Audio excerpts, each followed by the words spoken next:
So we're on chapter 8 now. A little bit confused 6 feet of under, this story. 3 towns over. The kids spent the rest of the afternoon combing through dusty piles of old county records, desperately searching for anything that could help them make sense of Mr. Tolliver's cryptic utterance. Okay. Luca tried to shake the thought of Gran's basement, but his focus wavered. Explosives, messages hidden in jam, town figures, Let's go, and a girl. corkboard threaded with photos. 6 feet under, 3 towns over. That seems a little bit sus. Gran was the only family he had left. He still couldn't bring himself to believe the worst. But the old map with the symbol of explosives in town square made that difficult. As the sun began to set, the kids were no closer to the truth. Alright then. If I have to read any more records, my eyeballs are gonna pop. We have to keep digging. If I dig another word, I'm gonna end up in one of these sin death records. Rollo Cotter lived a full and wonderful life. Till he read so much boring crud that his brain oozed out of his ears. Rollo shut his book with an assertive nod. If you've got a better idea, spit it out. You sound like my sister. Keep pushing your luck, pal. And it won't be boring country records that kill you. I'll put the myself. Rollo muttered under his breath. You're a county record. Really? That's the best you got? When I'm done with you, you'll be the footnote in history. Just Beth like... slammed her finger down on the open page before Oh. glancing down to read. J. Huffler here. Huh, I'd love to see you try. Hey. We're all a little tired here. Let's just take a minute Something tickled the back of Luca's mind. I'm so close to 3. Oh, Jesus Christ, Fox. Wait, what was that last name back? In the orbit? J. Hartfoot. From the Bookville Turban 8 years ago? That can't be right. What is it? J. Hartford. That's my grand name. Juniper Hartford. Maybe there were 2 J. Hartfords? Mrs. Hartford is survived by her youngest daughter, E. Hartford. My mom's name is Eleanor. Okay, this is getting a little creepy. If your gran is 6 feet under, 3 towns over, ooh, then who am I living with? The question hung Hi, in the Donkey. air. So, Gran is an imposter? Alright, gang, I gotta close up for the night. Beck rubbed her eyes. How late is it? Almost 10. Oh crap, Pa's gonna kill me. I gotta go. Yeah, my parents will be worried sick. Okay, let's meet up as early as we can at the festival tomorrow. What are you gonna do about the unconscious man in your basement? Oh yeah, I should have forgot about him. I'll think of something. Naughty. Luca's heart was pounding as he approached the house. If he was lucky, Gran or I need to whoever move it my was mind back a little hadn't bit. gotten back yet.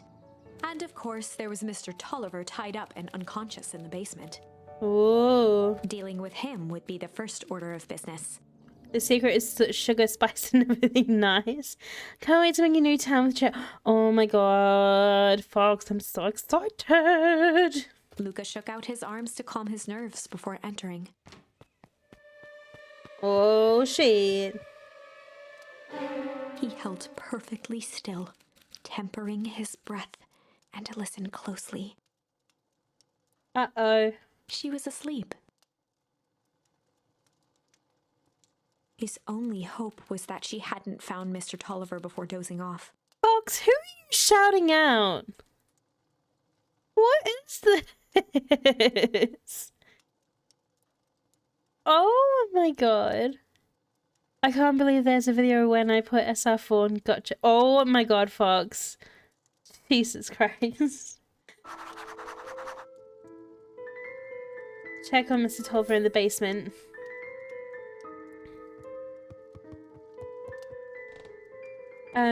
Where? Oh, there's the basement. Yeah, I don't have song requests, Fawn. I mean, Fox.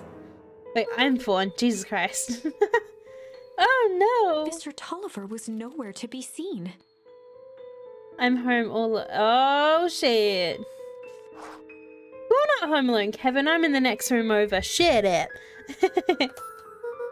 Maybe he woke up and escaped from the Spinies and left without a trace. Or maybe Gran knew everything. I'm making an OnlyFans of Risky for. Oh my god, Gracie. All you have to do is literally just like put your emotes on it. What do I do? Luca's hungry stomach hungry. groaned. Not realizing it, he'd gone the entire day without eating. Oh my god, Gracie, shut up. Oh no. Every time. Not realizing he had gone the entire day without eating. Keeping it PG. I'm gonna get a sugar. Oh my god. No, you just asked Shandy. She's a sugar mama Shandy. Just need a little bit of brain food. Luca rushed over to the pile of jam Please. jars, unscrewed No, one, and shoveled a handful into his mouth. No, don't eat the jam. I'm afraid your jam delivery will be delayed. He flipped the lid to read the label. Mr. Nuncreed. Okay, now I can think. So if Gran knows we're tied up, Mr. Tolliver, I'm screwed. If she doesn't know, then I need to play it cool.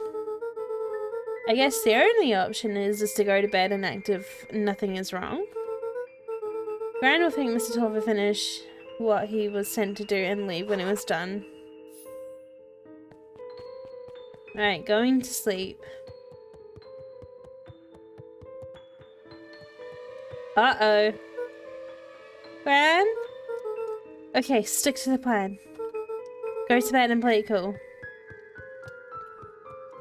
Oh shit! As Luca climbed the final stair, the emotion of the day dragged heavily on him. With each consecutive step, his legs weakened. His stride began to falter. He tried to grab for the railing to steady himself. Something was wrong. Uh-oh. Luca groaned and tried to move. Uh-oh. His limbs might as well have been bolted to the ground. Through numb lips, he mumbled just before falling asleep. Oh, fucking hell. Wait, what? I have a... Great to know, Greasy. Oh, I'm asleep.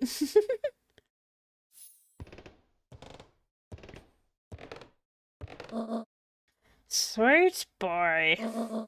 What did you get yourself into?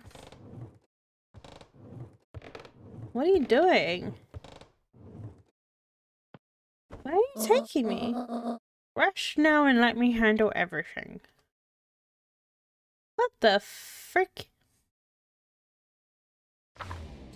Yep, alright. Chapter 9. Wait, what? A speech to end all speeches. Uh-oh. Luca awoke to find himself face down in bed. He moaned into his pillow. Why would Gran drug him? Or rather, why was she trying to drug Mr. Nuncreed? Yeah, that's a really good Shaking question. the questions from his woozy head, Luca snapped back to the matter at hand. The festival. Oh my god, Fonzo didn't tell you she's gone through another 7. Wait, what? Another...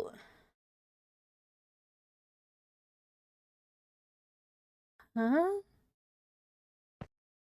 Oh, Jesus! No, I can't enter. Wait, can I go in the basement? Wait, as in 7 kiddos or just 7 shit things?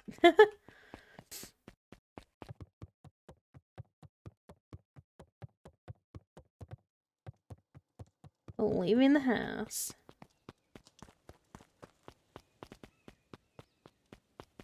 Oh, hi. Where have you been? I put something in the jam. Yeah, we know. Secret message from secret conspirators. Not this one. The one intended was from Mr. Nuncreed. Put me to sleep. Whoa! Sly devil. I think she's trying to remove him from the equation. He might be in danger. Have you found anything? We looked around but haven't seen anything odd. Your Gran is nowhere to be found. But Mr. Nuncreed is just loafing around waiting for the speech. What speech? Mayor Gus got up on the podium. Everyone is gathering at the stage. Let's get moving. Oh my god, that's everyone. Jesus. Augustus Valentine nervously wiped his brow. Ahem. Oh, hello, Bacon Pods. I am Augustus Valentine, your mayor, and I suppose you already know that.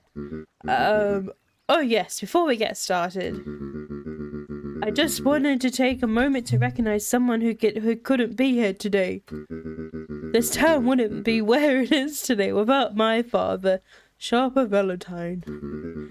So I thought we could begin with a round of applause for fitting such a great man. yay! Not even that's more than the old codger deserved. Gus cleared his throat and awkwardly loosened his tie. Right, where was I? William Kerr bounded on the stage with the energy of a preacher at a big tent revival.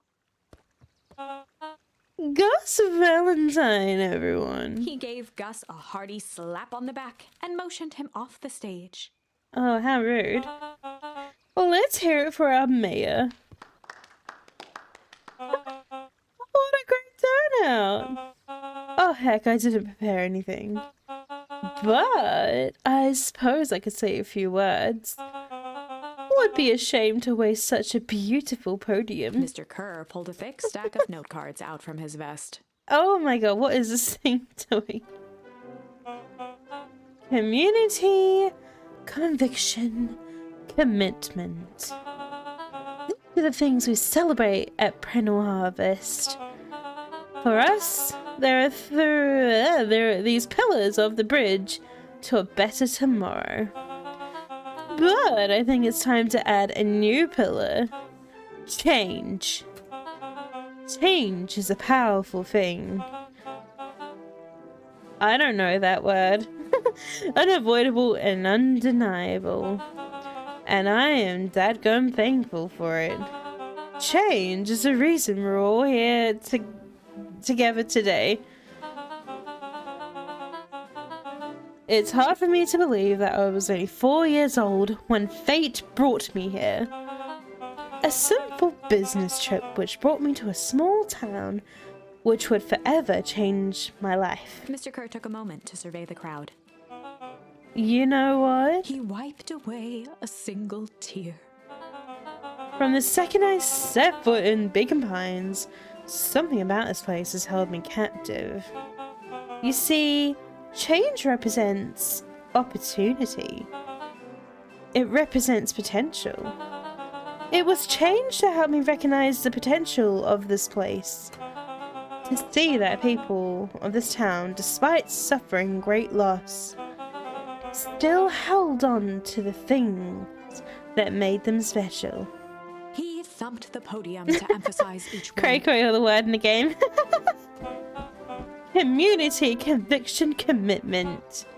Change. Mr. Kerr nodded confidently, biting his lip. Something's about to happen. The crowd was silent, in rapt attention. fate made it.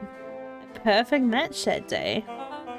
Nothing more important to you all than community. And Prenal Harvest is community first and foremost. Mr. Kerr methodically made eye contact with each section of the crowd. The only way you made it through the Foul Harvest was an unshakable conviction. A conviction that a better tomorrow was just over the horizon. Why does it look so evil? Prenal Harvest was founded on the conviction that we are the horizon.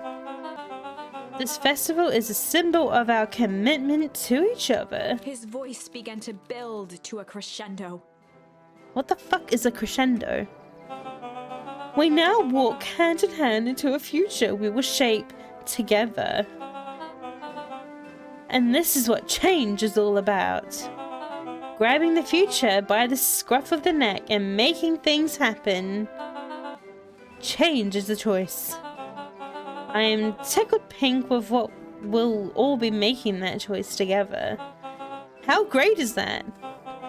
Just imagine what we can accomplish. Uh-oh. Oh, we're all fucked. What was that? The crowd began to look around nervously. Oh, did something explode? Don't worry, a little thunder isn't going to ruin this day. Everyone, remain calm. Mr. Kerr quickly flicked through his note cards. Where was I?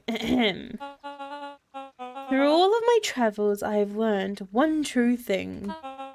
One always reaps what they sow. We all have planted a lot of good in this town. And so is with a happy heart that I can He raised proclaim. his hands up to the heavens. What the? Huh? At that moment, a merciless wall of impossibly cold air ripped through the crowd, instantly freezing everyone and everything it touched. What? For a man like William Kerr, this was a fitting way for things to end on a stage, with an entire town frozen in rapt attention. There's that ice again! Whenever I think we're getting close, it comes along and ruins everything! Maybe we should just quit? Maybe you should just close the book, walk away, and never think of me again. Okay, bye. No, I don't mean that. Probably until about like 9, so about an hour and a half longer maybe. We got a little closer this time. We just need to try again. Please. Very confused. Well, we've got a new word for this one. Luca drew. He squinted down the barrel of the He looked up with some.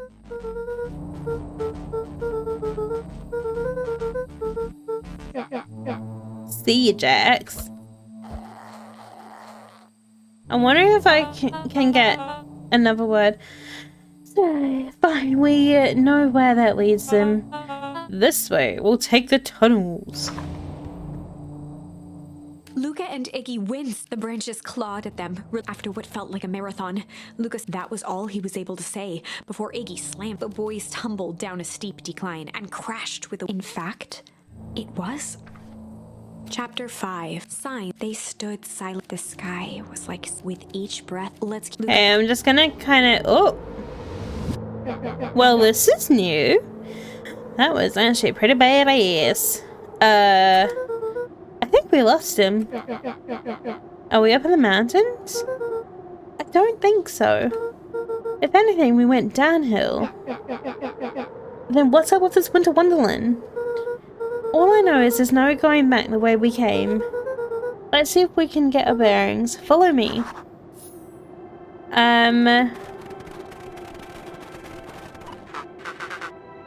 Luca had almost forgotten the walkie-talkie he was carrying. Luca looked at Iggy with hesitation. No need to be With a rude. resigned sigh, Luca responded.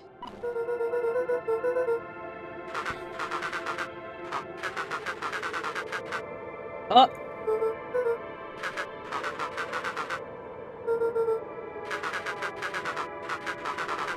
Luca winced, shoving the walkie-talkie back into his pocket. Uh-huh.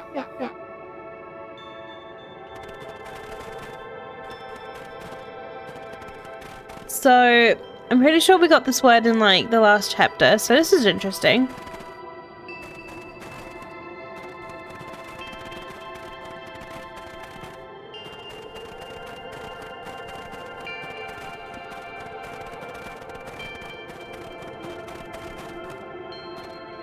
Oh. Still.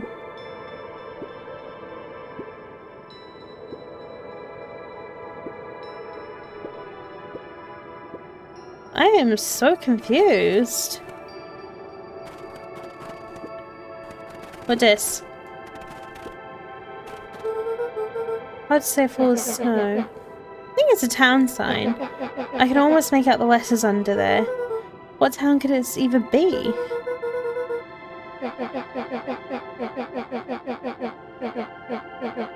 Step 1, snow's gotta go. I'll see what I can do.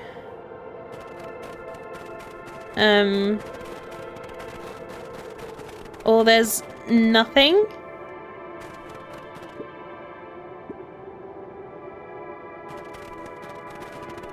Can I... Oh, there we go. Oh, here we go.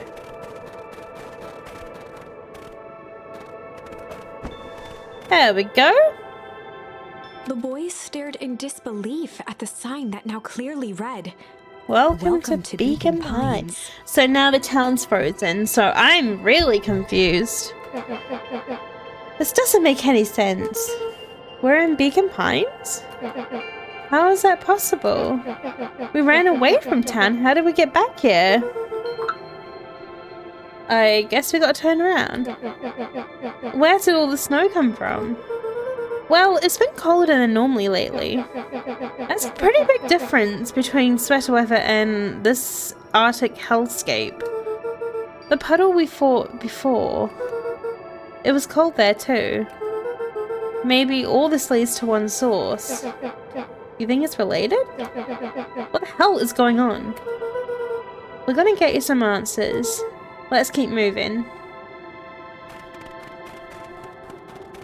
So I can't go that way.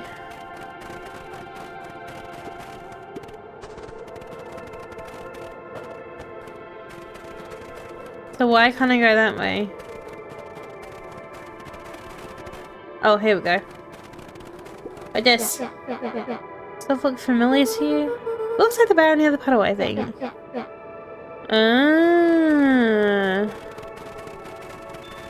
What the hell happened? The fencing glistened, each chain link encapsulated with a translucent layer of ice. Looks like the stuff they put around the wheat woods. The stuff who put up? I don't know. It's all frozen. Looking down at the frozen stream, Luca could faintly see a school of minnows encased in the ice. Mmm.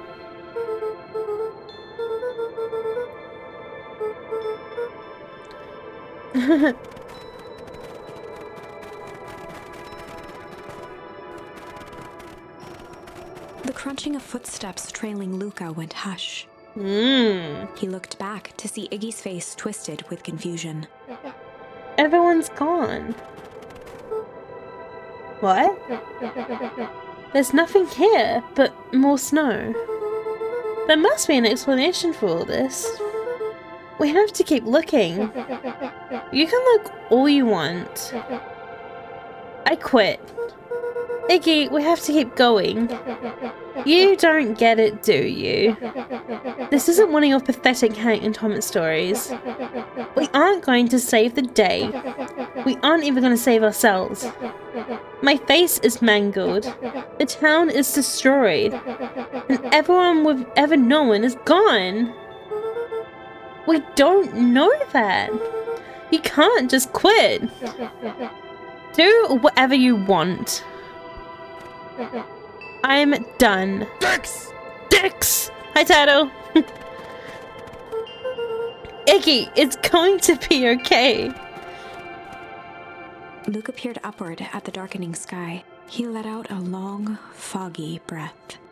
Oh Faintly. my god. Iggy began to cry. Seeing Iggy in such a pathetic state gave Luca a sense of compassion and more than a little guilt. It's getting pretty late, I think. Did that just say dicks? Yeah, it did. Probably not a great idea to slumber around in the dark. Luca allowed himself to collapse next to Iggy. Let's just rest here for a The bit. boys huddled together for warmth and comfort. If not for exhaustion, their minds would be racing, trying to make sense of the events of the day. As it was, all they had energy for was to sit in silence, numb.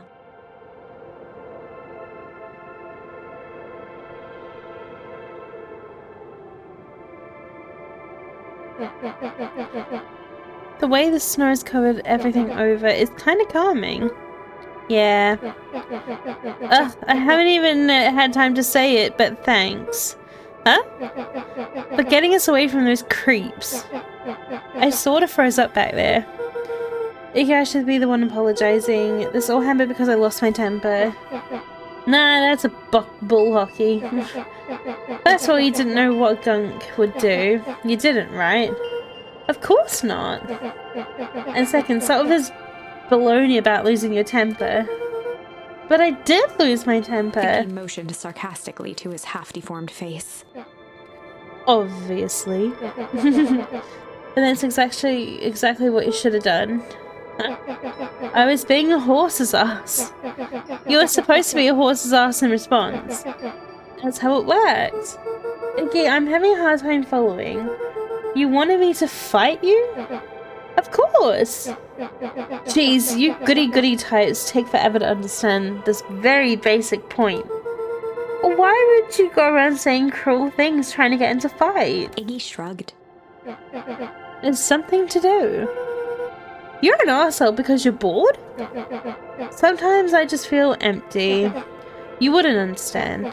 You and Rollo always having a blast together, laughing, calling that dinky little treehouse mission control. Iggy now wept openly. Perfect little Luca Van Horn, with his perfect little life. My life is not perfect.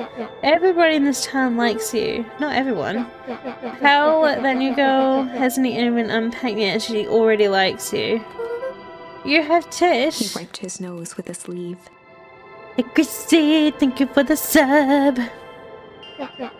I love Tish. Tish is great. But she ain't exactly the world's greatest conversationalist, you know. Luca gave a warm chuckle.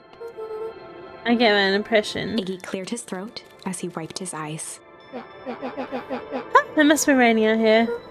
Definitely. Iggy arched into a wide yawn. We should probably try to get some sleep. Yeah. Let's lay down for now. Tomorrow we'll get to the bottom of this. Luca's eyelids began to slowly drift shut. Are we gonna go to sleep? I always did want to see the inside of your dinky little treehouse. Huh. What do you think? Not bad. I'll give you the full tour when we get back. You know what, huh? That's all Luca could whisper before succumbing to sleep. Iggy snuggled in some more. Aww. When it comes to the worst days of my entire life, this one wasn't so bad. Oh yeah. I'm still really The house confused. smelled of warm bread. Luca was playing with toy blocks on the living room rug. He looked up to see his parents on the couch. His mother held his father's head in her lap. She idly stroked his hair while humming a song. A voice behind Luca spoke. "This is how you remember them, huh?" Luca turned to see his own face. The doppelganger from his dreams, still clad in a yellow hazmat suit, still carrying a look of disdain behind empty eyes. Aww, look at this perfectly cozy scene. You know it wasn't really like this. The figure picked up a toy block and inspected it. It's amazing the facades that one can build given the right materials. Not that I blame us. These are a child's memories, all warm and fuzzy. You don't remember, do you? Luca snatched the block from the figure's yellow-gloved hand. Remember what? The doppelganger pointed to the couch. The last day we saw him alive. The day he chose to abandon us. Luca turned to look at his father, still lounging on the couch. That's not true. He didn't abandon us. The doppelganger waved his hand dismissively. Everything is true here. It's just a matter of what we choose to see. Let me show you. The world flickered and pulsed. Luca was sitting next to his bed, listening to his heartbeat with one of his dad's stethoscopes. The doppelganger limped into the room. Now, we both know that's not how this went. He grabbed Luca's hand and guided the stethoscope to the floor. Luca heard muffled shouting, brought close by it was his parents. Do you remember what we did next? Luca gave a slow nod and crept down the hall till he could see the outline of his mother at the bottom of the stairs. Damn it, Walt. We can't afford to get involved in this. She was scared. His father stepped forward. What am I supposed to do? Just watch? There's a sickness in this town, and we both know who's behind it. I swore an oath to help people. I won't turn my back on them. Luca's mother grabbed Walt. She was crying, pleading. I can't lose you. Walt calmly removed Eleanor's hand from his shoulder. What's right is right, and what's wrong is wrong. I could never live with myself if I let Sharper get away with this. Eleanor raised her voice. Spare me your bullshit platitudes. Oh shit! What about our son? Luca flinched, dropping the stethoscope down the stairs. Walt turned with a panicked smile. Luca? Is that you, buddy? With tears in his eyes, Luca descended the stairs. Mom? Dad? What's going on? Walt dropped to a knee to meet Luca eye to eye. Nothing, buckaroo. Your mom and I just got a little overexcited. Luca placed the stethoscope against his father's chest. His heart was racing. It sounded like you were going somewhere. Walt gently removed the device from Luca's ears. Listen to me, Luca. I have some business to take care of. I'll be back in time to tuck you in. Luca hugged his father tightly. Promise? Walt stood up and walked to the door. He glanced over his shoulder. I promise. And then he was never seen again. With a wink and a grin, he put on his hat and strode out into the evening sun.